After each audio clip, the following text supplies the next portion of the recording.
Qual os benefícios de exercer a função de mesário?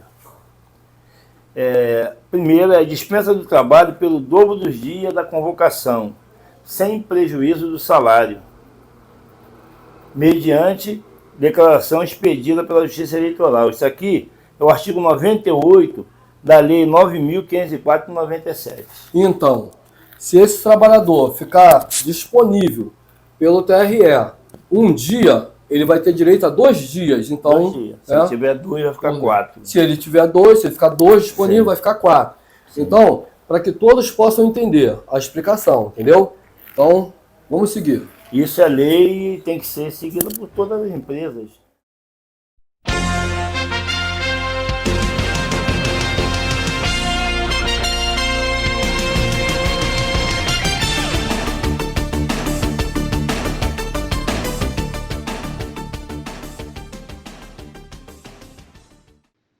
Votar é um direito seu. Valorize seu voto. No bate-papo com o sindicato desta semana, os diretores do Ciemaco Rio, Antônio Carlos e Gilberto Alencar, conversam sobre os direitos de quem vai trabalhar como mesário nas eleições do próximo dia 2 de outubro. Eles aproveitam para lembrar aos trabalhadores a importância de escolher conscientemente seus candidatos. Assista ao vídeo. Antônio, continuando nosso bate-papo aqui, tem alguns trabalhadores que têm ligado para nós para tirar determinadas dúvidas em relação a ser mesário, né, nas eleições agora partidárias. Como é essa situação? Quais são as vantagens realmente que esse trabalhador tem ou deixa de ter se ele tiver que deixar de trabalhar para ser mesário? Como é que fica essa situação? Então, a gente estava conversando isso aqui agora, eu dei uma levantada e tem o seguinte: qual os benefícios de exercer a função de mesário?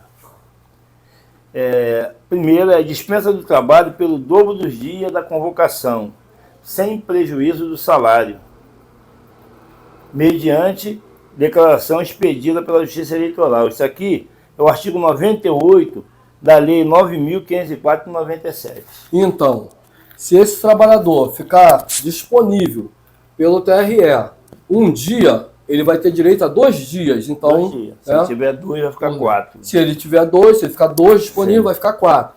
Então, para que todos possam entender a explicação, entendeu? Então, vamos seguir. Isso é lei e tem que ser seguido por todas as empresas, tanto públicas como privadas, entendeu? Sim. Então é isso aí. Bom, outra coisa que a gente tem que falar é da eleição, a própria eleição, né? Sim, em relação, na verdade, aí, né, a gente está num momento assim que é muito crucial e, por outro lado, um momento muito especial, né? Que é o direito de votar.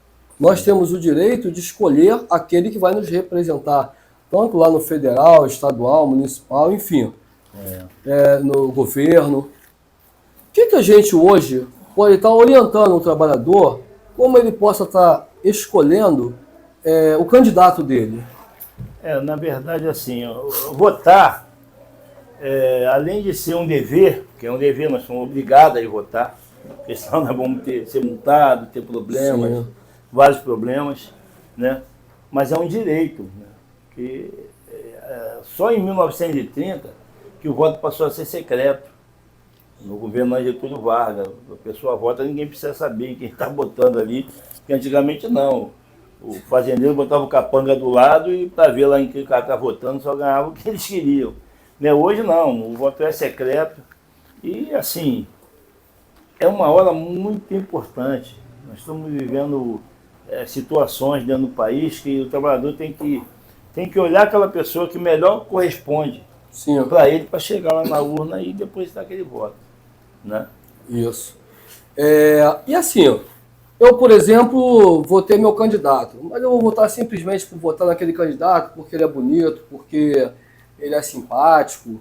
O que a gente poderia estar avaliando, na verdade, para ter um candidato, né, que possa realmente representar? Eu acredito, né, eu não sei, mas eu acredito que a gente deva, pelo menos, ter um históricozinho do passado desse candidato, né, saber o que ele já fez de projeto, se já votou alguma coisa, se não votou, se ele fez alguma coisa benéfica, né, à população Pelo menos esses que já foram candidatos e estão tentando reeleição, né? Porque os outros a gente não vai saber, é claro, mas a gente também sabe sempre do histórico das pessoas que estão aí se candidatando. Como é que a gente faz isso? Bom, eu analiso que um candidato que eu vou escolher, eu tenho que pensar mais ou menos igual eu penso. Tem que agir, pô, de coisa que beneficia. Eu não vou votar no inimigo. Isso aí não tem como. Se eu acho que é inimigo, eu não vou lá votar. Né? Mas, de qualquer maneira, a gente tem que prestar atenção no seguinte. Gente, faz uma cola. Faz uma cola. Não adianta você ir lá e votar só no governador e no presidente e vir embora. Porque esse ano nós vamos votar no deputado federal primeiro, né, que são 4 números, no deputado estadual, que são 5 números, num senador, que são 3 números, num governador, que são 2 números, e no presidente, que são 2 números. Então, qual a melhor coisa? Fazer uma colinha.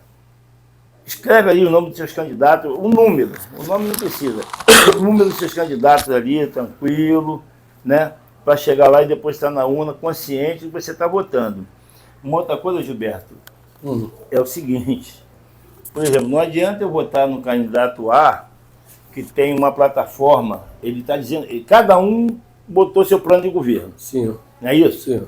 Aí eu voto naquele candidato que diz que vai, né, aumentar meu salário, que vai fazer, vai acontecer. Sim, sim. Mas aí eu pego um candidato a deputado federal, por exemplo, que vai lá para Brasília, que é totalmente contrário ao que o candidato que eu votei. Está dizendo que vai dar isso aqui. Ó. Não, esse aqui não. Eu votei no candidato aqui do empregado, lá para ser presidente, ou sei lá, ou vice-versa. Aí eu elejo aqui um federal do patrão. Sim. Como é? Se você fizer um governador e um presidente que não tem uma bancada para apoiar a sua promessa de governo, que ele não vai fazer nada. A bancada, na verdade, é aqueles parlamentares que somam naquele partido do candidato que está vindo o candidato ali. Né? É bom que esse candidato tenha essa bancada, que é o maior número de deputados ali, deputantes, enfim. Para tu ver que esse país já vem com um tempo aí, o que já teve de presidente deposto. Sim. Né? Desde que começou aí a democratização, a metade dos presidentes que foi votado foi deposto. Sim. Né? E aí, o que acontece? Você tem uma bancada contrária, aquela bancada contrária vai ser contra, não tem jeito. Então você tem que ter o cuidado de votar no seu candidato que fale a mesma língua daquele que você gostou. Não interessa quem, você vai votar em quem. Sim. Qualquer um. Agora, que bata com o que você está pensando. Então, primeiro você vê para o meu governador, que é do fulano de tal. O que ele está dizendo? Isso. Quais os candidatos que estão fechando com ele? Escolher um desses 2. Sim. Não tem aquele que está perto de casa, aquele que paga cerveja, aquele que é gente boa, não é por aí não. É programa de governo que conta. E nós temos que votar o que for melhor para nós, para nossa família, para nosso futuro.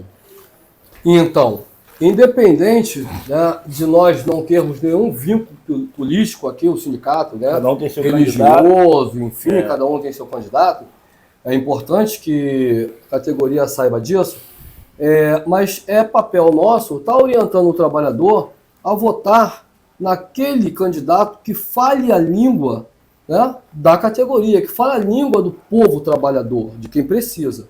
Então a gente não pode deixar se levar pela linguagem do patronal, né? Pela linguagem do patrão. Nós somos empregados. Que tem que votar no fulano ou no Bertano. A gente precisa votar naquele candidato que olha para o lado do trabalhador e que faça algo que favoreça o trabalhador. As leis trabalhistas, né? Os benefícios que todos nós trabalhadores precisamos. Não é isso, Antônio? Ainda tem um pecado muito grande, é daquele que diz que não vai votar. Esse está fora. Não aí, pode. Meu amigo. Não existe. Se você não vai votar, você está botando o pior lá. Né? Na eleição passada, 42 milhões de pessoas deixaram de se abstiver, não foram lá votar. Então escolha-se quem quiser, quer dizer, eu não estou ligando para isso. Deixa eu dar um recado para esse pessoal. O recado que eu tenho para quem diz que não vai votar em ninguém, porque ninguém presta, o recado que eu tenho é o seguinte: se você não vai votar em ninguém, você vai ser governado geralmente por quem você realmente não queria. Então, ainda que sejam todos ruins, escolha o menos pior, mas vote. É direito seu. Não perca esse direito, isso foi adquirido. É isso aí. Correto? Direito nosso nós temos que exigir, tanto dentro do trabalho como nessa hora aí. O voto é essa única arma, põe seu voto na mão. Vai lá e vota. Isso. O voto é a nossa única arma. Não deixe que usem a sua arma contra você. Contra você mesmo. Beleza? É isso aí. Isso aí. Valeu. Não deixe de assistir o nosso encontro semanal e participe. A participação da categoria poderá ser feita através das nossas mídias sociais.